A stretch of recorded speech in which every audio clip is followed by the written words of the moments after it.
The ANC needs nothing short of a miracle to emerge from the November local government elections with its credibility intact and its support meaningfully revived. At a moment when the party can least afford distractions, its leaders are once again fighting in public and losing focus. At the center of it all is Phala Phala. Some of the ANC's own stalwarts have now broken ranks, openly accusing the current leadership of mishandling the matter and shielding President Cyril Ramaphosa. The tension has escalated sharply since the Constitutional Court overturned Parliament's decision to dismiss the independent panel report, which found prima facie evidence against Ramaphosa.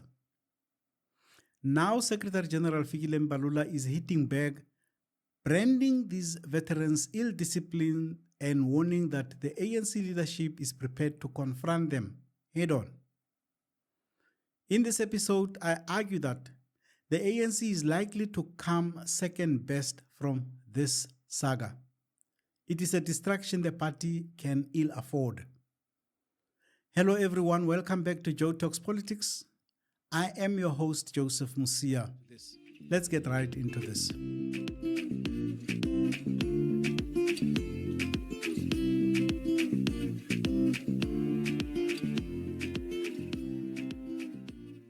Julius Malema once warned Cyril Ramaphosa that Phala Phala would be his nkandla. He was referring to the scandal in which former President Jacob Zuma was ordered to pay for renovations at his private residence in Nkandla that had been illegally paid for by the state. The matter has returned to the center of political discourse after the Constitutional Court declared unconstitutional the National Assembly rule that allowed the ANC to vote against establishing an impeachment committee recommended by the independent panel chaired by former Chief Justice Sandile Ngcobo. But Ramaphosa has now taken the independent panel's report under review. His main grounds include that the panel applied the wrong legal standard because, he says, it was only supposed to determine whether there was sufficient evidence to justify a fuller parliamentary inquiry, but instead acted almost like a trial court, making substantive findings against him. He added that the report relied heavily on hearsay, speculation, and unverified material. He specifically challenged the use of audio recordings and confidential Namibian police reports whose authenticity and legality, he said, had never been properly established. He further argued that the panel failed to consider whether there was deliberate wrongdoing or bad faith on his part. He says serious misconduct under Section 89 requires intentional misconduct, but that the panel never properly investigated his state of mind or intent. He also claimed procedural unfairness, saying the panel made adverse findings on matters that went beyond the specific charges he had been asked to answer. Ramaphosa further argued that the panel committed grave errors of law and reached unfounded conclusions of fact. Meanwhile, Parliament has officially announced the names of members of the impeachment committee as ordered by the Concord. This means Parliament is ready to start its work while Ramaphosa is challenging the report it is based on. But the President is in fighting mood and has warned that if Parliament proceeds with the impeachment committee while his court review is still pending, he may seek an urgent interdict to halt the parliamentary process until the courts have ruled on his application. It is expected that opposition parties will milk this crisis to the fullest. There is no such thing as you don't kick your opponent when they are down in politics. It is quite another thing when those on the attack are supposed to be your own leaders. ANC stalwarts have not been shy to express their opinions on the Phala Phala matter. Former President Thabo Mbeki, former Premier Tokyo Sexwale, and former Speaker Nosiviwe Mapisa-Nqakula, among others, have openly had their say. That anger, frustration, which was demonstrated by the Secretary-General of my organization, was not necessary. And I want to say to you, Dr. Ndlovu, you know, the unfortunate thing sometimes which we tend to do as human beings is not to look at issues, but to look at the individual. And I think in the case of Phala Phala and how Parliament dealt with it, and how at the end the organization dealt with it, had everything to do with a Mbalula who did not see me as a speaker, and by the way, a senior member of the organization at that, but who looked at me and saw this woman who had just been moved from cabinet into parliament as speaker to wait for the next election. And this woman who's full of vengeance, probably when people looked at what was happening, people thought that I was hitting back at the president because I had been removed from cabinet. But let me tell you something. That's not me. I want to actually play back what you said, because in some ways I think you've been vindicated in what you said. I know you took a bit of flack for it, but let's watch it now for the benefit of hindsight, and then I want you to react. You're showing me too. I won't turn off the lights, don't worry. Okay. What did you think of the Phala Phala situation? Phala Phala. I don't know what happened there. Money was found in couches and so on. The presidency was not there. Nobody was there except the people working on the farm. I think more explanations should have come. The fact that you're asking me, it means people are not satisfied with the answers that have come. I'm not. Yeah. We're thinking. So we're all thinking exactly what happened there. Whose money was it? This guy who comes from there and he buys cattle, he doesn't know anybody there, leaves money. Inganekwane in Zulu. It's a cock and bull story. Okay, once upon a time there was a cock, its friend was a bull, you know, it's a childish story. Who's this? I'm not worried about the president. He says he was not there. Somebody just came and says, I've come to buy. He finds a deputy manager, doesn't know him.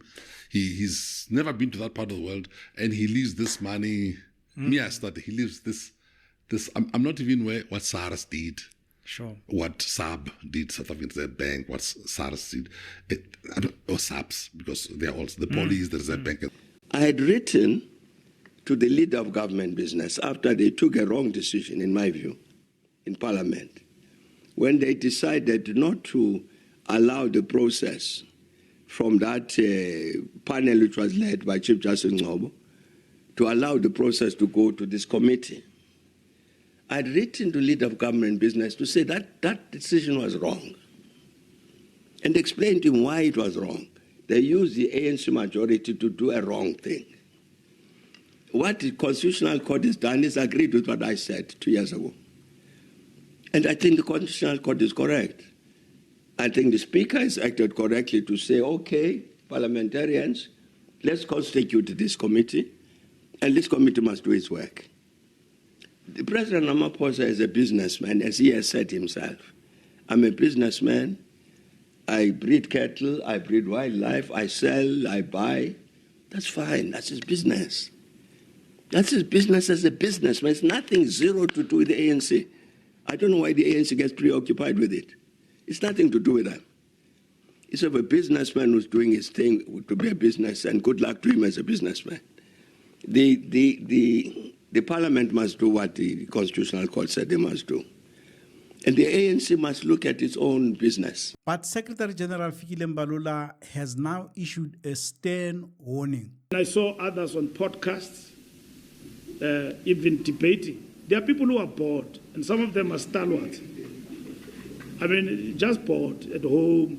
You call them, they go to, who's that chap? And then they make comments. And some of them are very, very disappointing because they are stalwarts of the ANC. We are here at Lutuli House. They never call, they never come. But hey, they are fasting podcasts. Man. to condemn. They condemn us every day to the point where they become oppositional to the ANC. To them, there is nothing good we are doing. And we are holding back because our task now is very difficult.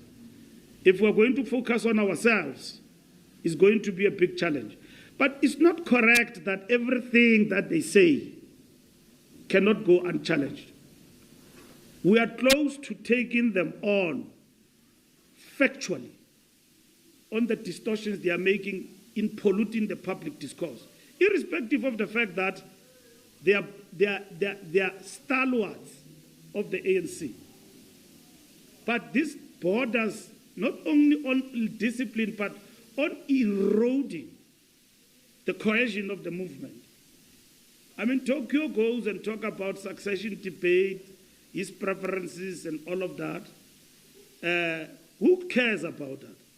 We're busy here about winning elections. He can come with that view next year. It's open. He goes and talks. Nobody in the ANC is preoccupied with that. We have managed to marshal our structures in a particular direction. How? Vumbuluke entweni nje. Ngathi ngumavuke engceni. Uyahamba boom.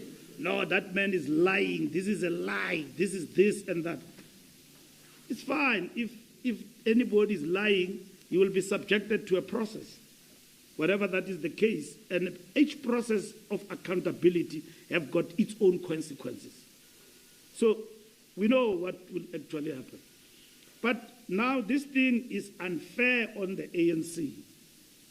It's unfair on the ANC, and I wish to tell them, one by one, we are going to remind them who they are. What they did in this country is not going to be fair to them. When they were leading the ANC, they were given space. You know Nelson Mandela? He had views about AIDS in this country, but he chose to keep quiet. He came to the ANC, this building. I was at number 7. He came here. He called me and Malusi and said, "Why are you quiet on this AIDS thing? This is my position." Mandela, he didn't go to the press. He never addressed the media. He said, "I've got my child who's dying of AIDS. All I'm asking is that society is dying. Do the following." Mandela came here. After addressing us, he went to the NWC of the ANC. I was in a meeting where Mandela addressed the ANC NEC, and he left at lunch, and I had lunch with him at Gallagher Estate. Nelson Mandela, a disciplined leader of the ANC. He was told in that meeting, "Madiba, Goduka, you have give Comrade Thabo Mbeki a chance to lead." He left. He was bitter. He never went to the press. The ANC leadership will be aware that every minute spent fighting over Phala Phala is a minute not spent convincing voters that the party still deserves another chance in local government. For years, Ramaphosa's political brand rested heavily on the idea that he was different from Jacob Zuma. He is different in temperament, in ethics, and in how he approaches the rule of law and accountability. But the more Phala Phala drags on, the more difficult it becomes for him to maintain that distinction politically, regardless of the legal merits of his case. When criticism comes from opposition parties, the ANC can dismiss it as political opportunism. But when former presidents, veterans, and senior stalwarts begin openly questioning the leadership, it creates the impression of a movement losing internal cohesion and moral certainty. Ramaphosa is unlikely to be removed through parliament. The numbers simply do not favor the opposition. Unless there is a dramatic rebellion inside the ANC itself, the impeachment process will probably become a prolonged political and legal battle rather than an actual removal process. But that may not matter politically. A president can survive procedurally while steadily losing moral and political capital. And for Ramaphosa, That may be the greatest danger of all. For the country, the consequences are equally significant. South Africa now faces the prospect of another extended period in which governance is overshadowed by scandal, litigation, and political brinkmanship. The ANC may not have foreseen this back in 2022, but they may have scored an own goal then.